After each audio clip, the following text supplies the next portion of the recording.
நமக்காக படிக்கிறத விட நம்ம இன்னொருத்தவங்களுக்காக படிக்கிறோம் அப்படின்றப்ப நமக்கு பூஸ்ட் கொஞ்சம் அதிகமாக இருக்கும். எனக்கு எங்கள் அம்மாவுக்கு போட்டியும் எங்கள் அம்மா கிட்ட யார் கேட்டாலும் எங்கள் அம்மா என்ன வேலை பார்க்குறாங்க யாராச்சும் கேட்டால் நான் என்ன தெரியுமா சொல்லுவேன், ஹவுஸ் ஒய்ஃப்னு சொல்லுவேன். ஆனால் எங்கள் அம்மா ஹவுஸ் ஒய்ஃபே கிடையாது. எங்கள் அம்மா என்ன வேலை பார்க்குறாங்கன்னா, ரோட்டில் நீங்கள் யாராச்சும் போகிறப்ப தலையில் ஒரு மூடையும் கையில் ஒரு துணிப்பையும் வச்சு யாராச்சும் வியாபாரம் பார்த்துட்டு போனாங்கன்னா அது என்னோட அம்மா நான் வச்சுக்கோங்க. அந்த மாதிரி தான் எங்கள் அம்மாவும் பொடியில் இப்போ வரைக்குமே மூடை தூக்கி கையில் ஒரு பேக் வச்சு தான் இப்போ வரைக்குமே எனக்கு படிக்க வச்சாங்க.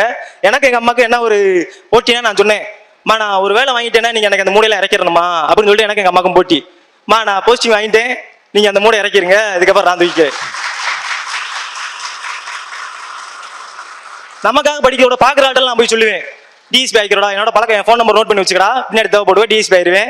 பார்க்குற ஆள்தான் சொல்லுவேன். என் ஃப்ரெண்ட் அவன் ஃப்ரெண்டை பார்க்குறேன் சொல்லுவான், எக்ஸாம் எழுதிக்கண்டா டிஎஸ்பி ஆயிருவான், பார்த்து வச்சுக்க இவனை பார்த்து வச்சுக்க, உனக்கு எனக்கு நாள் தேவைப்படுவான் அப்படின்னு சொல்றப்ப அடுத்த டைம் மூஞ்சி பார்க்குறப்ப எனக்கே ஒரு மாதிரியா இருக்கும். இவன்ட்ட போய் இப்படி சொல்லி விட்டேன் மேடா, படிச்சுதான் ஆகணும் போல, வேற வழியில் போல என்ன செய்யறது. அவன் மூஞ்சி பார்க்குறக்காவே படிப்பேன்.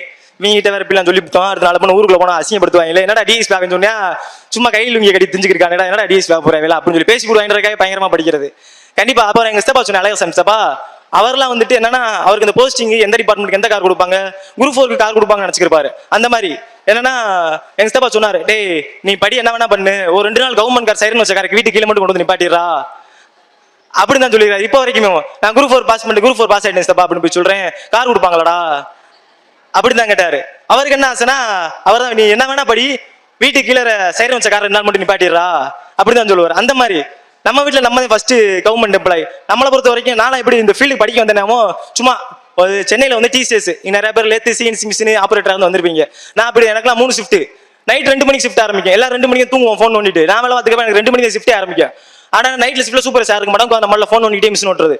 அப்படி ஃபோன் நோண்டிக்கிறதுக்கு இப்போ என்னடா பண்றோன்றப்ப இதே மாதிரி தான் ஒரு பையன் நின்று பேசிக்கிருக்காரு. வெறும் 40 செகண்ட் தான் பேசுறாரு. ஷார்ட்ஸ் இன்ஸ்டாகிராம்ல ஷார்ட்ஸ் வருது. ஷார்ட்ஸ் பார்க்குறேன், அவர் பயங்கரமா பேசுறாரு. குரூப் 1 அச்சீவ் பண்ணிருப்பாரு. அப்போ படிச்சுக்கிறப்ப அவர் என்ன போஸ்டிங் எடுத்தாரு எனக்கு தெரியல. யாரோ ஒரு ஆள் பேசுற அந்த மைக்கில் நின்று அந்த மனுஷன் அந்த வீடியோ இன்ன வரைக்கும் நான் பார்க்கல. ஆனா அந்த ஒரு வீடியோ தான் எங்க கொண்டு வந்து நிப்பாட்டி இருக்கு. வெறும் 40 செகண்ட் தான் பேசினாரு. அதுக்கப்புறம் அந்த வீடியோல போய் அது ஒன்ன பார்த்துட்டு நமக்கு தான் தெரியுமில்ல, அதை பத்தி தொடர்ந்து வந்துகிட்டே இருக்கு. வீடியோவா பாக்குறேன், என்னடா அது ரொம்ப பயங்கரமானதா இருக்கும் போல, கவர்மெண்டோல எப்படி நம்ம வாங்க போறோம், என்ன செய்ய போறோம் ஒன்றும் புரிய மாட்டேங்குது. சரின்னு சொல்லிட்டு வீடியோலாம் பாக்குறேன் செய்யறேன், எல்லாரும் பயங்கரமா பேசுறாங்க. பெரிய இடத்து சொல்லியம் போலதெல்லாம் நமக்கு இதெல்லாம் நமக்கு செட் ஆகுமா என்ன ஒன்றும் புரிய மாட்டேன்ருச்சு. சரின்னு சொல்லிட்டு சரி நம்மளும் படிப்போம், எல்லாரும் படிக்கிறாங்க நம்மளும் படிப்போம் சொல்லிட்டு இன்ஸ்டியூட் தேடுறேன். நமக்கு தெரியும் இன்ஸ்டியூட் 4 இன்ஸ்டியூட், சங்கர் சுரேஷ் இப்படி டேஃப் எல்லாரும் தெரியும். சரி எந்த இன்ஸ்டியூட் எல்லாம் சொல்லி விசாரிச்சா ஒரு இன்ஸ்டியூட்டா ஃபோன் அடிக்கிறேன்.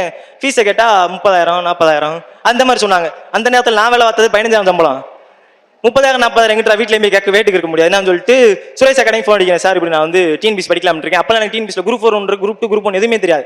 கவர்மெண்ட் எக்ஸாமு டிஎன்பிசி சரி படிப்போம், எல்லாரும் படிச்சு பாஸ் ஆகிறாங்க, நம்மளால படிச்சு பாஸ் ஆக முடியாது அப்படின்னு உள்ள வந்தா சுரேஷ் அகாடமி ஃபோன் அடிச்சு கேட்குறேன், சார் ஃபீஸ் எவ்வளோ சார் அப்படின்னு சொன்னீங்க. சுரேஷ் அகாடமி பற்றி தெரியாது, எதுவுமே எனக்கு தெரியாது. இப்படி ஃபோன் அடிச்சு கேட்குறேன், சார் 10,000 சார் ஃபீஸ் இப்படி அப்படி கேட்குறேன். சார் ஒரு எக்ஸாம் நமக்கு அப்பயே டவுட் சந்தேகம், நம்ம ஒரு எக்ஸாம்லாம் 10,000 கட்டிட்டு அது பாட்டில் இன்ஸ்டியூட் விரட்டி விட்டா நம்ம எங்கிட்ட என்ன செய்யறது அப்படின்னு நம்ம யோசிச்சுக்கிட்டு அவர்கிட்ட அப்பயே ஃபோன்லேயே கேட்குறேன், சார் இப்படி எப்படி ஒரு எக்ஸாம் ஃபீஸ் கட்டிட்டா 10,000 கட்டிட்டா ஒரு எக்ஸாம் முடிச்சு நான் போயிடணுமா அப்படின்னு கேட்குறேன். அந்த மேடம் நல்லா சொல்லுவாங்க, இல்லப்பா தம்பி நீ ஒரு வாட்டி ஃபீஸ் கட்டிட்டா கடைசி வரை நீ எக்ஸாம் பாஸ் பண்ண முடியும், இன்னும் படிச்சுக்கலாம், சர்டிஃபிகேட் எல்லாமே இருக்குன்னு சொல்லவும் வேற எந்த எண்ணமும் கிடையாது. ஃபீஸ் எனக்கு 10,000, நீ பாஸ் ஆகிற வரைக்கும் படிச்சுக்கலாம், உனக்கு புக்கு எல்லாம் கொடுத்துருவாங்க, இதுக்கு மேலே என்ன வேணும் நமக்கு போதும். அவனா படிக்கிறது படிக்காத உங்க கையில தான் இருக்கு. எல்லாருமே சொல்லுவாங்க அவங்க உதவி பண்ணாங்க இவங்க உதவி பண்ணாங்க, யார் என்ன பண்ணாலுமே படிக்கிறதும் படிக்காத நம்ம கையில தான் இருக்கு. காலையில் 4 மணிக்கு எந்திரிக்கலாம் நமக்கு ரொம்ப கஷ்டமா இருக்கு. நானும் 11 மணிக்கு எந்திரிக்கிற கேஸ் எல்லாம் கொண்டு போய் 4 மணிக்கு எந்திரிக்கணும் அப்படின்னா இதுக்கு எங்க வீட்டில் என் தங்கச்சி ஒன்று நீட் எக்ஸாம் படிக்குது, அது என்ன 3 மணிக்கு உட்காந்து படிச்சுக்கிட்டு இருக்கு. அது என்ன எழுப்பி விட்டு 4 மணிக்கு எந்திர அவங்க குடும்பத்தோட எல்லாம் படிக்க வச்சாங்க, நான் மட்டுமே படிக்கல. நைட் 9 மணிக்கு வந்தா என்ன 9 மணிக்கு தூங்குற, எக்ஸாம் நெருங்கிடுச்சுல 12 மணி வரைக்கும் படி அப்படிம்பாங்க. எனக்கு மேலே எங்க ஸ்டெப் அலாரம் வச்சு 2 மணிக்கு எழுப்பி விடுறேன், உனைய நாளைக்கு வெள்ள படி எக்ஸாம் நெருங்கி இருக்கல அப்படிம்பாரு. நான் மட்டும் 4 நாளும் படிக்கவே இல்லை, குடும்பத்தோட சேர்ந்து உட்காந்து படிச்சாங்க. அப்புறம் எங்க அக்கா வந்துகிட்டு சரி நீ படிச்சு பாஸ் ஆயிட்ட, உன் புக்கு நோட்லாம் என்கிட்ட கொடு, நானும் படிச்சு பாஸ் ஆகிறேன்னு சொல்லிட்டு அது ஒரு பக்கம்.